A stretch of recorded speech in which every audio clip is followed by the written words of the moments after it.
I mean? You trying to take him out, huh? You're damn right. Ja Rule is a diva. I mean? I got you can't put X, never. Puff and Ja Rule runs out the room. Puff got his towel, Ja grabbing his towel, but they butt the naked. And so then Ja was like, yo, what's going on?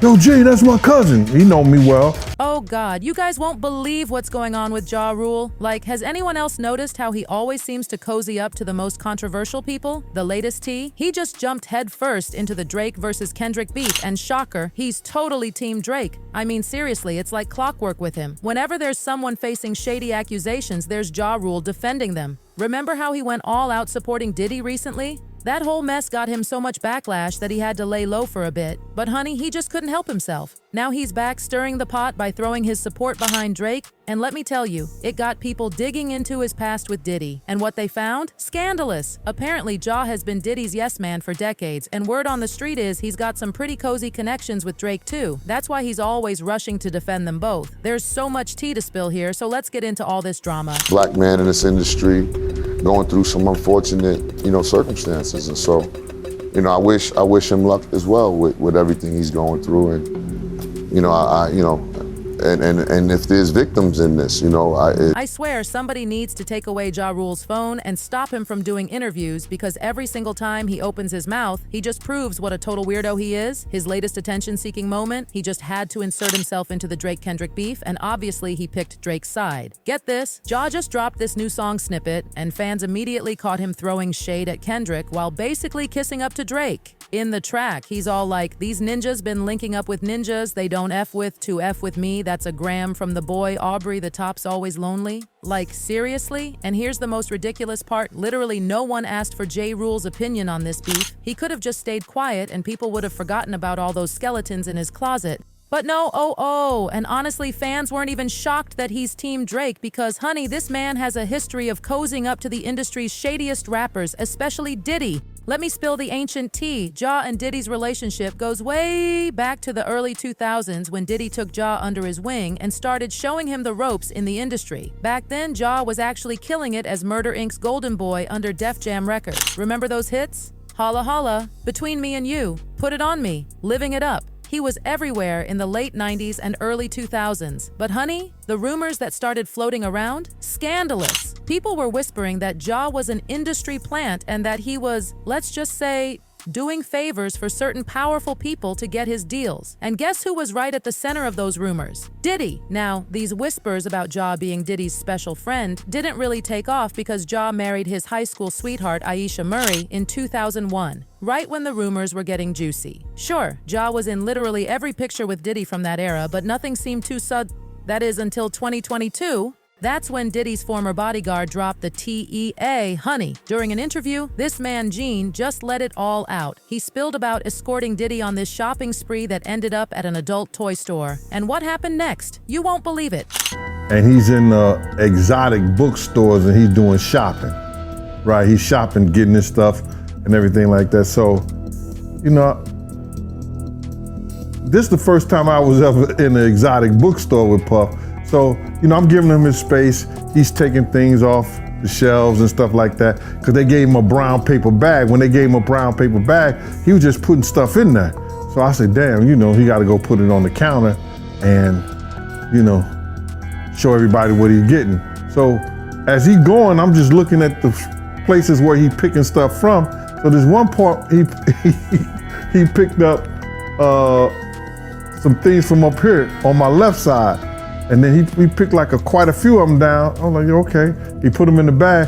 So when I went by there and I looked up there and it said butt plugs. And I was like, hey, yo. I was messing with him. Because people don't understand, we was like friends. He was a part of the same gang. So I'm still gonna tease him. I'm still gonna mess with him and everything like that. I could do that. It wasn't just no security thing. So I said, yo, what are you getting this for? And it said butt plugs, and he was like, yo, can I do my shopping by myself? I said, yeah, you can do it by yourself, brother. And he started walking and everything like that. According to Gene, Diddy went straight from that adult toy store to a hotel, and guess who showed up later? Ja Rule. And honey, let's just say those toys weren't collecting dust. Later on that, I think that afternoon, same day, this rapper and him, they all in the room together. You know, it's Sarah, the girl, Puff, and this dude, this rapper. So I'm hearing at the door and stuff like that, like, yeah, so then next thing you know, somebody rang the doorbell. We had the presidential suite where we was at. So I opened the door and the dude said, yo, I'm here for my cousin. I said, who your cousin? And he said, Ja Rule. I said, well, he busy right now. He said, he busy doing what? I said, he with Puff, they're in the room, they busy, they don't want to be bothered. He said, well, I'm going in there. Puff and Ja Rule runs out the room. Puff got his towel, Ja grabbing his towel, but they butt the naked. And so then Ja was like, yo, what's going on? Yo, Gene, that's my cousin. He know me well, you know, and Puff was like, yo, Gene, what happened? I said, he tried to get in the room. I told him he couldn't get in the room. And he was like, he just looked, Puff looked at Ja. He said, yo, Ja said, you ain't want to go in that room because there's a lot of freaking going on. Now get this. This interview happened a whole year before Cassie dropped her bombshell lawsuit, and after Cassie's lawsuit went viral, Gene came back with another interview, doubling down on everything. He spilled even more tea about Diddy being on the down low while publicly dating women. Gene revealed he'd followed Diddy to these Turkish baths where he'd have secret meetups with other men. Wait outside of Turkish baths for him? You know what they do in the Turkish baths? No, I don't. Oh, you don't? Okay. That's where a lot of gay men meet. And they all take hot baths together. But wait, it gets even juicier. Gene wasn't the only one talking. Jaguar Wright came through with some explosive allegations about how Ja Rule totally disrespected his wife, and not just with Diddy, but apparently with his cellmate during his 2-year prison stint for weapons charges and tax evasion. According to Jaguar, Ja was already Diddy's special friend before prison, and when he got locked up, he just found someone else to fill that role. And his wife? She later opened up about the whole mess in this MTV documentary called Married Life After Prison, saying something that'll break your heart. He wrote all them love songs and still don't know how to treat we spent 10+ years building our marriage, but it only took him 2 to decide he's rather suck D than be with his wife. Of course, Ja jumped on Twitter trying to shut it all down, saying, okay, I guess I have to address the idiots. These rumors are false lies made up by some non-MF Factor website clowns. But before you roll your eyes and write this off as people just chasing clout, let me tell you, people have been calling out Ja Rule's shadiness for years before this Diddy drama. Like way before the Me Too movement, before Cassie, before any of these recent cases, DMX was out here exposing rappers for taking advantage of people just to get record deals. And if you know anything about DMX and Ja Rule's beef, you know it was messy. X was convinced Ja was just an industry plant who didn't deserve any of his success. According to X, Ja only made it by sucking up to people like Diddy. See, when Ja first started blowing up, fans noticed his voice and flow were super similar to DMX's signature growl style. But X, he was not having it. He refused to be compared to someone he thought was totally fake like Ja Rule. Now also Ja Rule. Did you ever have a problem with Ja Rule? Of course we did. We know that. Everybody knows we had a problem. What was the problem with Ja? Did you feel like he was stealing your style, everything? Something like that. I'd rather not. But you guys were gonna do an album together. Do you know how big that? Yeah, The Murder Inc. You guys are like in a group. That was Irv Gotti's idea. It was gonna be me, Ja, and Jay-Z. That would have been a crazy album. You guys did one song together. Yeah, and you know, figured we couldn't really get in the studio. Egos. Yeah. At first, the drama was kind of low-key, with Ja trying to brush it off, claiming his sound was totally unique. But DMX took it to a whole other level when he went off in this interview, calling Ja out for hiding behind his label boss, Irv Gotti, and straight up calling him a fraud. I mean, You trying to take him out, huh? you're damn right. Ja Rule is a diva. I mean, I got you. you can't X, never. Ever. You take it as Gotti trying to mediate and just be like a referee and just say, brothers. Yeah, Gotti need to sit down, man, because he thinks he's Gotti. For real. I mean? I got you. That's my man. I don't want to see nothing happen to him, man. But he ain't nowhere near Gotti, man. Ain't nothing Teflon about them rolls on his stomach, man. You know what I mean? The beef kept getting messier, with both of them throwing shots at each other in their songs. But then X dropped another bomb when he accused Ja of hooking up with his male stylist. You gonna touch on this, or just like you just going at him? All this shit about him being a homo. You know he be f***ing too, right? No. Yeah, man. I was styling his clothes and shit. I got the inside information, man. I was styling his clothes for one of them shows. Got him ecstasy that one night and f***ed him. No, dog. Yeah, Ja Rule was because I'm telling you, dog. Oh my mama. He told me that himself. He said, yeah, I was with Ja, you know what I'm saying? And you know, he was all ecstasy up, so he f***ed me. What? Whoa. What? It was crazy. Yeah, man. That shit, they walk around with a bag of them pills, man. Talk about me, you can't be serious, man. That X is everything. Get it? X is everything. Kill me.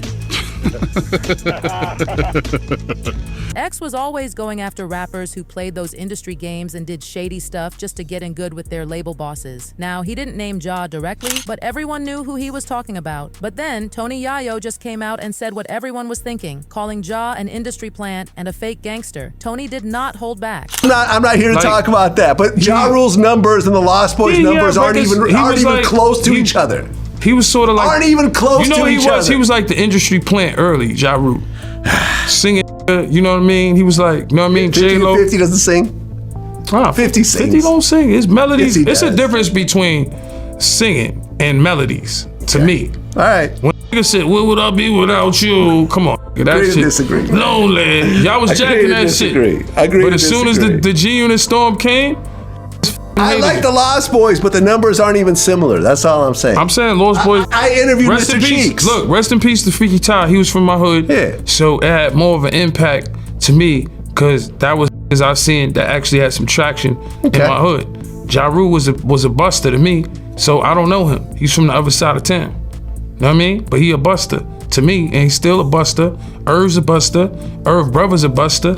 And they all busters to me. That's how I always looked at them. You know what I mean? Like, even though Tony didn't specifically mention the Diddy rumors, fans were putting two and two together. Everyone thought Tony hated Ja so much because he knew Ja was only successful because he was doing all kinds of shady favors for industry executives, if you know what I mean. But let's be real. The main reason Tony had beef with Ja was because of his connection to 50 Cent, who was Ja's absolute worst enemy. This beef with 50 and G-Unit? OMG, it literally exposed Ja for who he really was. Now, depending on who you ask, the drama started either because Ja spotted 50 with someone who'd robbed his jewelry, or because 50 was jealous that Ja was getting too much love during a video shoot in Queens, 50's territory. Either way, this turned into this massive decades-long feud that's still going on. And 50? He's been taking every single chance to drag Diddy and anyone connected to him. When Cassie's lawsuit hit Diddy, 50 was literally first in line to blast him on social media. That's when he announced his documentary, Diddy Do It. Then when the feds raided Diddy's houses, 50 jumped online like, now it's not Diddy Do It, it's Diddy Done. They don't come like that unless they got a case. And when the feds found those 1,000 bottles of lubricant and baby oil in Diddy's house, chilly, 50 went full troll mode. He posted this pic from the Drew Barrymore show saying, here I am keeping good company with the Drew Barrymore show, and I don't have 1,000 bottles of lube at the house. But here's the gag. Netflix just bought 50's documentary. When he announced it, 50 got all serious saying, this is a story with significant human impact. It is a complex narrative spanning decades, not just the headlines or clips seen so far. While the allegations are disturbing, we urge all to remember that Shakol's story is not the full story of hip-hop and its culture. We aim to ensure that individual actions do not overshadow the culture's broader contributions. And in the middle of all this drama, Ja Rule decides now is the perfect time to defend Diddy. In this super awkward Piers Morgan interview, Ja was literally squirming when Piers started asking about all these messy allegations about him and Diddy. You could tell he was desperately trying not to say anything incriminating, and all he could come up with was wishing Diddy the best and calling everything unfortunate circumstances. One is the big controversy about, I think a guy's a friend of yours, which is P. Diddy, Sean Diddy Coombs. What's your take on what's happening with him? Again, man, you know, it's another black man in this industry going through some unfortunate, you know, circumstances, and so, you know, I wish him luck as well with everything he's going through, and you know, and if there's victims in this, I can't speak on things that I don't know about Pierce, and so I try not to. I try to leave those things to those who do that. That's why people have podcasts and stuff like that. They talk about these things back and forth.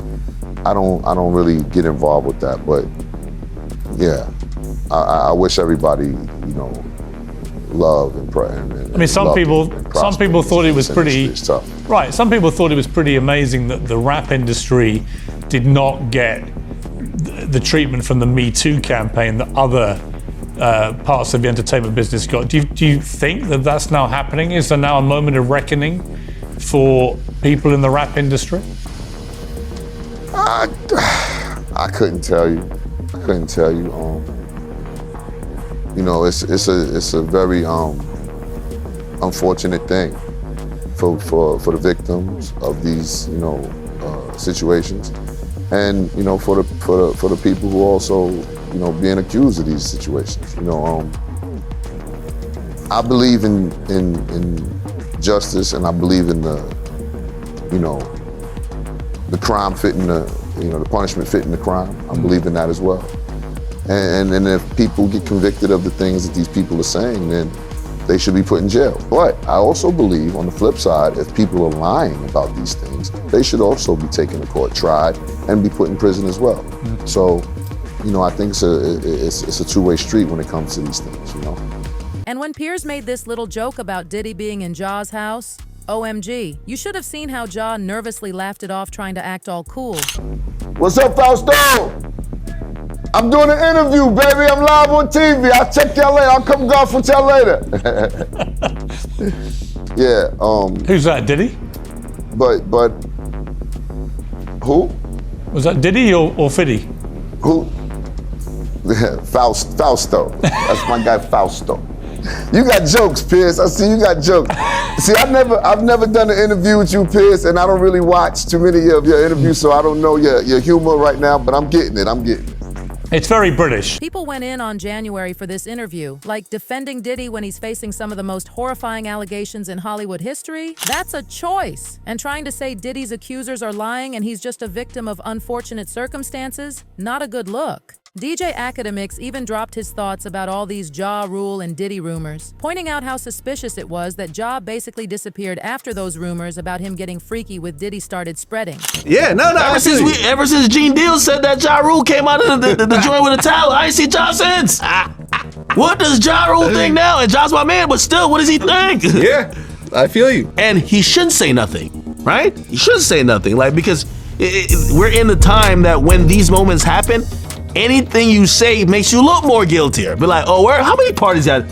You don't even want to be down to answer the questions. And you can't also even say, because I do think this is a legit answer for some of these people. And as if all that wasn't bad enough, Ja just had to make things worse by taking Drake's side. Like, okay, Drake hasn't done anything illegal or Diddy level bad, but he's been in the news for allegedly being a PDF file, being shady with women, and being a culture vulture. So Ja jumping in to defend him just opened up a whole new can of worms. Between this and his Diddy connections, things are not looking good for Ja Rule. From what everyone's saying, it looks like he might just go down with Diddy's sinking ship. But what do y'all think? Should Ja have just kept his mouth shut about the Drake-Kendrick beef? And do you believe all these rumors about him and Diddy getting freaky back in the day? Drop your thoughts and tea in the comments below, and don't forget to catch our next video.